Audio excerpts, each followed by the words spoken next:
আজ আমি তৈরি করছি খিচুড়ি। এটা আমি লঙ্কা দিয়েছি, গরম মশলা দিলাম ফোড়ন, আগেও দিয়ে রেখেছি গরম মশলা, 5 ফোড়ন,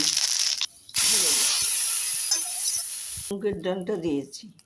পরে আমি দিয়েছি ডালটা, লবণ দিয়েছি, মিষ্টি দিয়েছি, আর দিয়েছি কয়েকটা ছোট ছোট আলু সেদ্ধ করে দিয়ে দিয়েছি। যার ইচ্ছা হবে খাবে। আর আমি ঘি ফোড়ন দিয়ে আদা দিয়েছি, ঘি ফোড়ন দিলাম, আর একটু ঘি দেব। ঘিয়ে আমি গরম মশলাটা দিলাম, আগে গরম মশলা দিয়েছি, আদা দিয়েছি, এবার আমি গরম মশলা দিলাম, আর দিলাম 2টো শুকনো লঙ্কা দিয়ে আমি ফোড়নটা দিলাম। এবার আরেকটু ঘি আমি দিয়ে দেবো। ভালো লাগলে লাইক করুন, শেয়ার করুন। পাঁপড় ভাজা,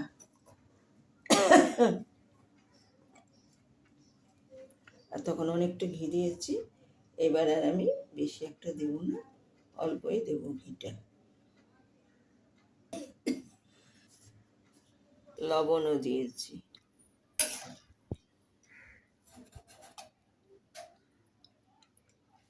ভালো লাগলে লাইক করুন, শেয়ার করুন, আমার পাশে একটু থাকুন।